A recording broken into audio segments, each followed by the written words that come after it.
दोस्तों, आज हम बात करने जा रहे हैं अपने जवानों की। हाँ, वही जवान जो दुश्मनों के सामने अपना सीना ताने खड़े रहते हैं, वही जवान जो हमारी सुरक्षा में अपनी रातों की नींद बर्बाद करते हैं, वही जवान जिनकी वजह से आज हम यहाँ सुरक्षित हैं।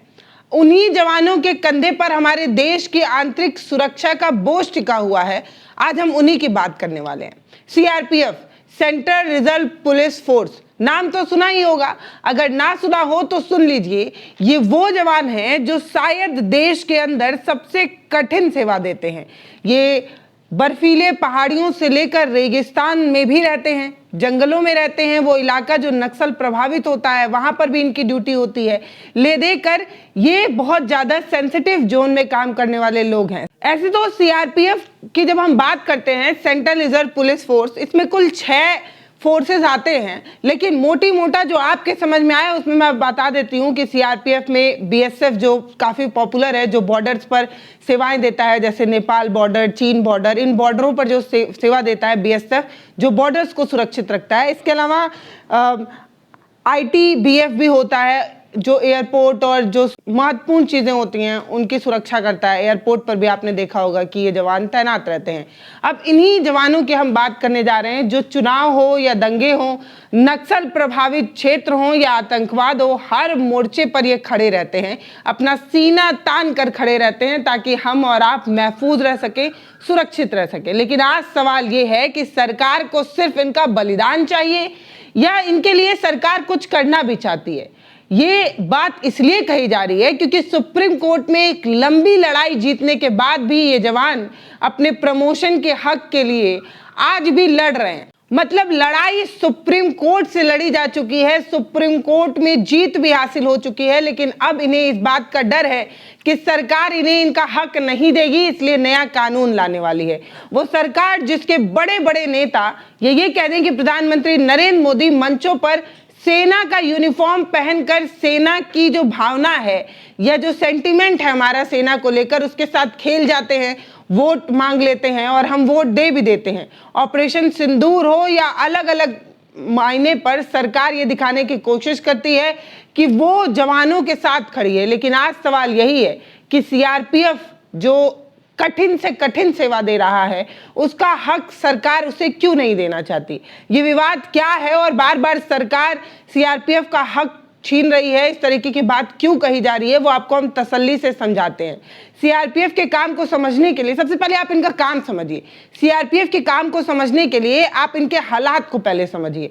45 डिग्री चिलचिलाती धूप हो या घने जंगल में छिपे जो आईडी वगैरह होते हैं, एआईडी बम धमाके, इन डरों के बीच ये जवान जो है महीनों तक अपने परिवार से दूर रहकर देश की सीमा के अंदर सबसे कठिन वाली ड्यूटी दे रहे होते हैं, वो होते हैं सीआरपीएफ।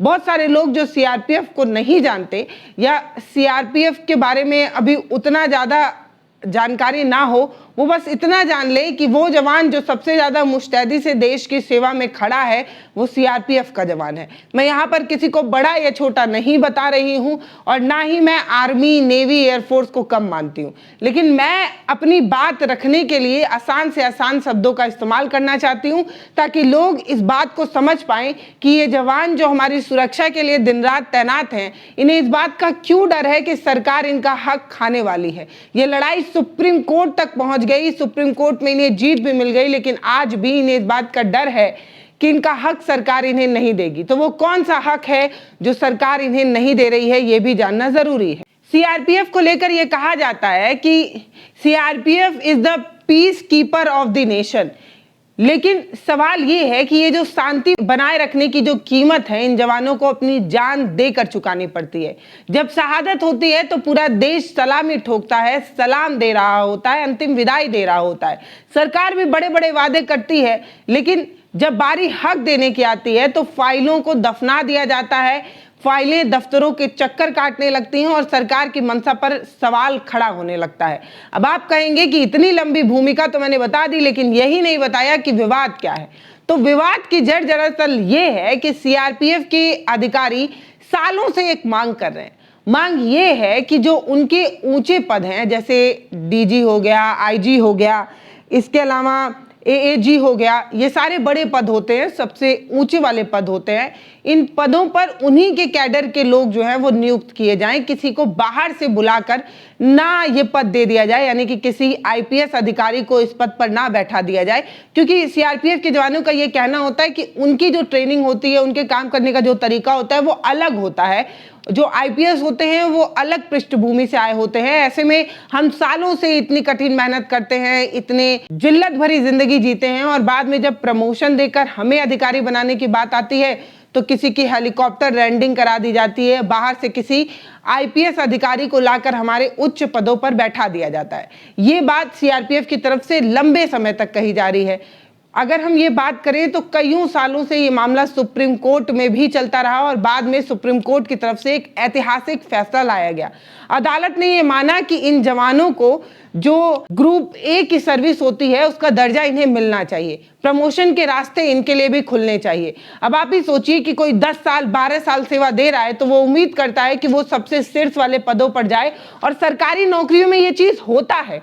आप रेलवे देख लीजिए, आप हर जगह जब भी सरकारी नौकरी की बात करते हैं तो प्रमोशन जैसी चीज जुड़ी होती है, तभी एक लंबे समय तक आदमी टिका होता है, काम कर रहा होता है। और जब CRPF की बात हो, जो कठिन सेवाएं दे रहा है, उनके लिए बहुत ज्यादा जरूरी है कि उनके लिए प्रमोशन जैसी चीजें हों।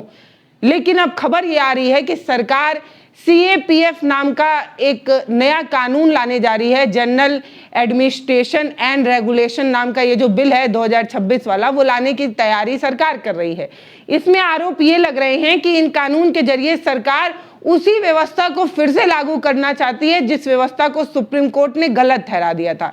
यानी कि जीते जी कोर्ट ने जो फैसला दिया, जिसे लेकर CRPF के जवानों ने सुकून लिया, अब सरकार इन नए नियमों के जरिए जवानों को फिर से हारते हुए उसी रास्ते पर छोड़ना चाहती है जिस लड़ाई में जवानों ने जीत हासिल की थी। तो आखिर क्या कारण है कि सरकार इन जवानों को उनका हक नहीं देना चाहती? अब आप ही बताइए, अगर कोई छोटे पद से, मतलब कि एक कांस्टेबल से चुना हुआ कोई जवान, अगर उसे पता है कि वो आगे आने वाले समय में दरोगा या SP भी बन सकता है, तब वो ज्यादा अच्छे से ड्यूटी देगा, या उसे ये पता है कि उसकी जिंदगी चपरासी की नौकरी से शुरू हुई है और चपरासी ही बनकर वो मरेगा? ऐसे में क्या वो जुनून, क्या वो जज्बा, क्या वो समर्पण आएगा? लेकिन एक बात मैं फिर से कहती हूँ कि हमारे जवानों को किसी प्रमोशन का लालच नहीं होता है, वो किसी लालच में काम नहीं कर रहे होते हैं, लेकिन एक हमारी नैतिकता के नाते या हमारी एक सेवा भाव के नाते हमें प्रमोशन जैसी चीजें उन्हें देनी चाहिए। ये बात सबको समझ में आ रही है, ये बात सुप्रीम कोर्ट को भी समझ में आ रही है। सुप्रीम कोर्ट ने कहा था कि DG से लेकर IG जैसे जो भी पद होंगे, जो भी बड़े पद होंगे, वो CRPF, BSF और ITBP के उन लोगों को मिलेगा जो लंबे समय तक सेवा दे रहे हों या लंबे समय तक उनका एक्सपीरियंस हो इन आधारों पर। इन्हीं में से निकाला गया कोई अधिकारी यहाँ तक पहुंचेगा, ये बात सुप्रीम कोर्ट ने कही। लेकिन सरकार ये चाहती है कि IPS अधिकारी का डिपुटेशन किया जाए, यानी कि बाहर से किसी IPS अधिकारी को इन जवानों के उच्च पदों पर, सबसे ऊंची वाली कुर्सी पर बैठाया जाए। अब आप ही समझिए कि जब कोई अपना वहां पर पहुंचता है तो पीछे से ये उम्मीद होती है कि हम भी वहां तक पहुंच सकते हैं, लेकिन जब किसी के बाहर की हेलीकॉप्टर लैंडिंग होगी तो शायद वो बात नहीं रह जाएगी, शायद वो चीज नहीं रह जाएगी। फिलहाल सरकार की मंशा पर बड़े सवाल खड़े हो रहे हैं। सरकार जिस तरीके से नियम लाने वाली है, उस तरीके से CRPF के जवानों को भी ये लगने लगा है कि नक्सली हमलों में शहीद होने के लायक है हम, लेकिन फोर्स में अपना नेतृत्व संभालने के लायक क्यों नहीं है? जब सामने से किसी दुश्मन की गोली हमें छन्नी करके चली जाती है, तब हम देश की सेवा में शहीद हो जाते हैं, लेकिन बाद में जब उसी शहीद हुए किसी कैडर को, किसी ग्रुप को नेतृत्व देने की बात आती है तो सरकार इस काबिल नहीं समझती। सरकार को ऐसा लगता है कि CRPF की ये जो टुकड़ी है वो शायद इतनी कैपेबल नहीं है कि वो उच्च पदों को संभाल सके, उनमें वो क्षमता नहीं है, इस तरीके की चीजें हो सकती हैं।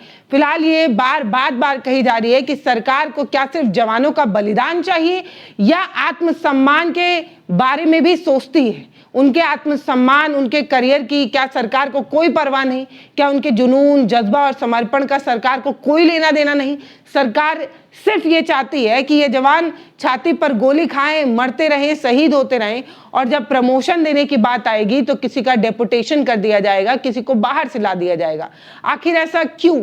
क्यों शीर्ष पदों में सिर्फ आईपीएस अधिकारियों का ही दबदबा बनाए रखना चाहती है सरकार? इसके पीछे क्या मंशा है?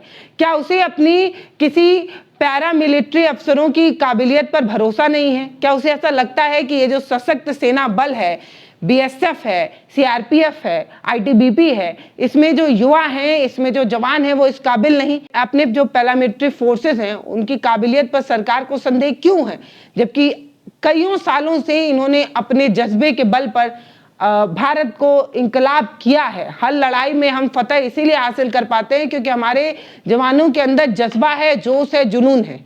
अब आप सोचिए कि जब एक अफसर 20 से 22 साल तक अपनी पूरी जवानी जंगलों में बिता देता है, रात में अंत में जब उसे ये पता चले कि उसका प्रमोशन रोककर बाहर से किसी और को बैठाया जाएगा तो उसके मनोबल पर क्या बीतेगी? वो अपने जवानों को क्या उसी जोश, उसी जज्बे से ट्रेन कर पाएगा? मतलब आप समझिए कि 20 से 22 सालों की सेवा देने के बाद भी आप उसके सेवा को कमतर रखकर किसी आईपीएस अधिकारी को वहां पर बैठा रहे हैं, ये ठीक नहीं है। देश की सुरक्षा सिर्फ हथियारों से नहीं होती है, जवानों के ऊंचे मनोबल से होती है। ये बात हमें समझनी चाहिए। जब एक जवान बहुत ज्यादा हाईली मोटिवेटेड होता है तो उसके जुनून, उसके जज्बे का मुकाबला कोई हथियार कर ही नहीं सकता, कोई बारूद उस मनोबल से ज्यादा मजबूत हो ही नहीं सकती। अगर सरकार चाहती है कि ये सेवाएं, ये सेनाएं अपना अर्धसैनिक बल मजबूत रहे तो उन्हें उनका हक तो देना ही पड़ेगा। सुप्रीम कोर्ट के आदेश का सम्मान करना ही होगा और किसी नए कानून के जरिए उनका मनोबल आप नहीं कुचल सकते। आखिर आप सरकार में हैं, लेकिन आपकी सरकार जनता के भरोसे से चलती है। और ये बात समझिए कि भारत का हर एक नागरिक मतलब हर एक नागरिक, बच्चा बच्चा अपने जवानों के सम्मान के लिए लड़ना जानता है, उनके बलिदान को अपने सराखों पर रखता है, वो समझता है उनकी फीलिंग को। तो प्लीज ऐसा मत करिए जिससे किसी जवान का मनोबल टूटे। हम बार बार ये कहते हैं कि हमारे लिए सीआरपीएफ, बीएसएफ, आईटीबीटी या जो भी आर्मी हो, हम सबको एक बराबर मानते हैं और हम ये चाहते हैं कि किसी का भी हक, किसी के भी प्लेट की रोटी उससे सिर्फ इसलिए ना छीन ली जाए क्योंकि उसे अर्धसैनिक बल बुलाया जाता है। अब आप बताइए कि आप इस बारे में क्या सोचते हैं? सीआरपीएफ अधिकारियों को उनके मेहनत का पूरा फल मिलना चाहिए या नहीं मिलना चाहिए? ये आप हमें कमेंट सेक्शन में बताइए। और ये भी बताइए कि सरकार ऐसा क्यों कर रही है कि अपने ही बीच से निकले किसी एक ऐसे शख्स को जिसने 20-25 साल सेवाएं दी है, उसे प्रमोशन देकर आईजी, डीआईजी लेवल पर बैठाने के बजाय किसी आईपीएस के हेलीकॉप्टर लैंडिंग और ये जो डेपुटेशन है उसके पीछे सरकार की क्या मंशा है? इस पर आपकी क्या राय है वो आप हमें कमेंट सेक्शन में जरूर बताइएगा। नमस्ते, मैं पल्लवी हूँ। आप वीडियो फेसबुक पर देख रहे हैं तो फॉलो करिए, यूट्यूब पर देख रहे हैं तो सब्सक्राइब करिए। बहुत धन्यवाद।